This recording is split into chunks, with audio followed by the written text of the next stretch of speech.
Okay, nung nakaraan po mga kabiyahero ay tinapos po natin yung left side po ng ating motorsiklo. So ngayon naman po ay gagawin po nating i-repaint yung pong tapalodo doon po sa hulihang gulong mga kabiyahero. So bagamat plastic po ito ay hindi na po kagandahan yung kanyang hitsura. So susubukan po natin na pinturahan habang may pintura pa po tayong natitira mga kabiyahero. At kung maaga po tayong matatapos, isusunod naman po natin yung kanang bahagi po ng ating motorsiklo para naman balanse o timbang yung pagkakapintura mga kabiyahero.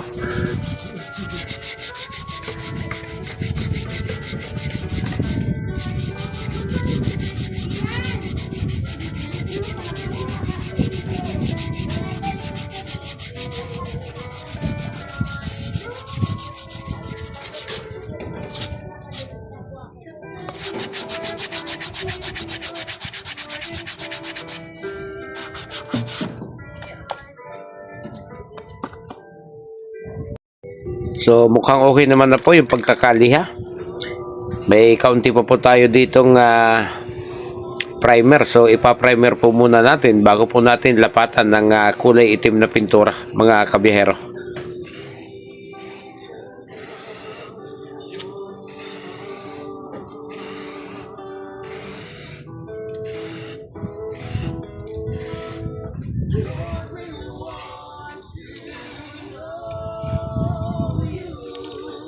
Nako, nagpatugtog na po ng music ang ating kapitbahay. Mukhang magkakaproblema pa yata tayo sa pagre-record.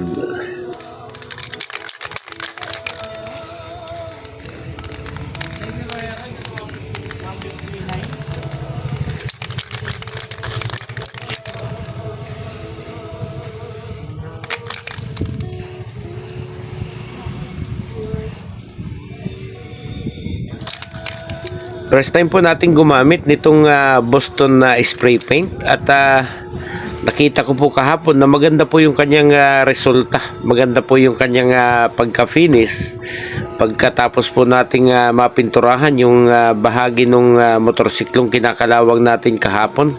Ang kailangan lang po ay talagang dapat maayos po tayong magliha. So yan po yung resulta matapos po natin siyang i-primer. Yun. Tinisting natin, medyo tuyo-tuyo na. Lapatan pa ho natin ng isa bago po natin lagyan ng pinturang itim mga kabiyahero.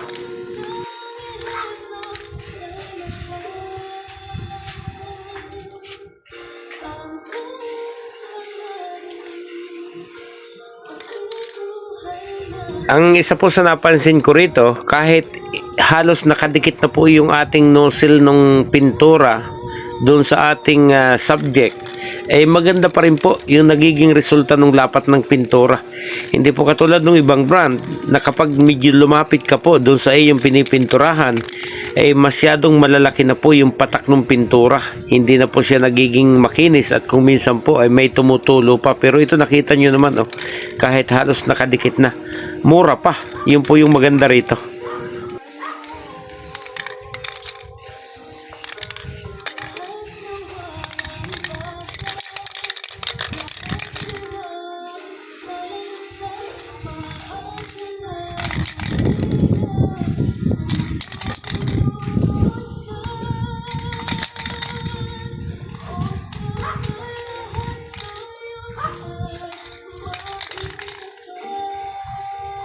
Nako, parang unti-unti habang tumatagal papalakas ng papalakas po yung music na sumasaba dito sa ating pagbibideo mga kabiyahero. Ako, sana naman hindi po tayo magkaroon ng basura. Napakahirap po maglinis. Okay, check po natin kung tuyo na po ba yung kanyang primer. Naka 2 coating po tayo. So mukhang medyo tuyo na. So, spray na po natin ang kulay itim mga kabiyahero.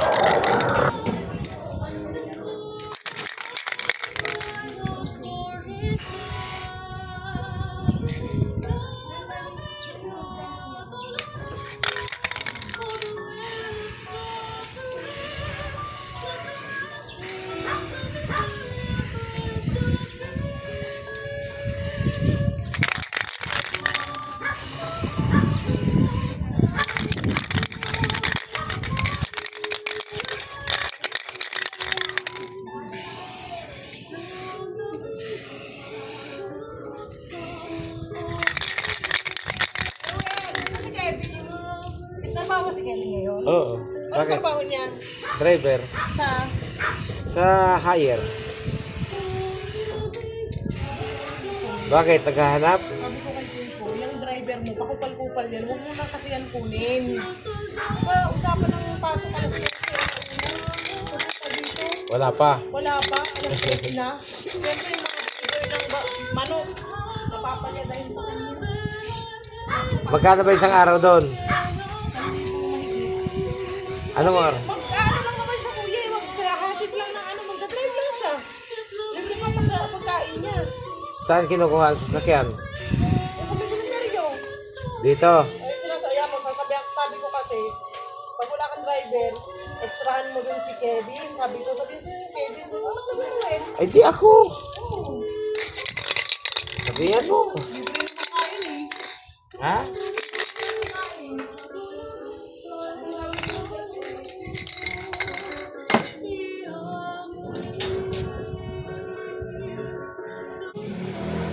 Ayan, naubos na po yung isa. Tira yun nung kahapon. So, bubuksan na po natin itong isang bago. Obligado na.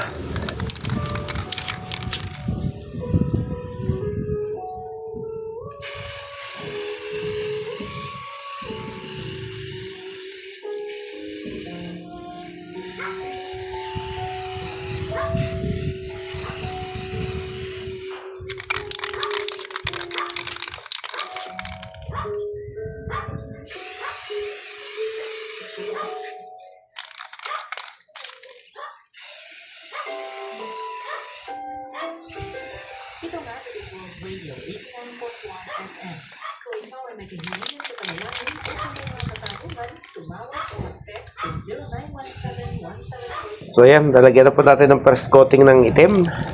Hihintayin po muna natin matuyo ng husto bago po natin na lapatan ng panibagong coating mga kabihero. Sino po si Ashley Vargas po? Partner ni Seven. Dulo yun.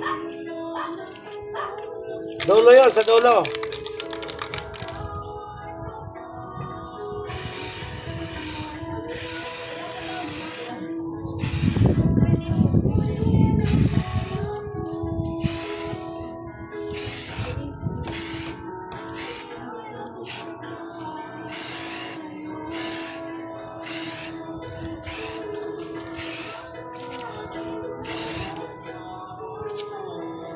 Ikotin po natin. Pakontra po tayo sa hangin. Sayang ang pintura.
Anter 31 po, 31. yan. Yundam yan po.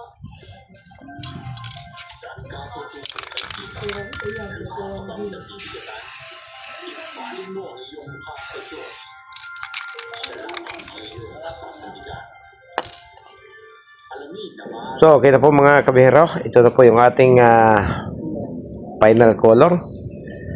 Hinihintay na lang po nating matuyo ng husto. Pero yung kanya pong kintab ay talaga pong napakakintab, napakaganda po nitong pinturang ating nakuha sa murang halaga mga kabiyahero. So hintay-hintay na lang po nating matuyo at ating pong ikakabit na muli doon sa ating pong pinagtanggalan kanina. So hanggang dito na lamang pong muli. Pansamantala, magpapaalam na po ulit ako sa inyo. At isusunod ko naman po yung right side ng ating motorsiklo.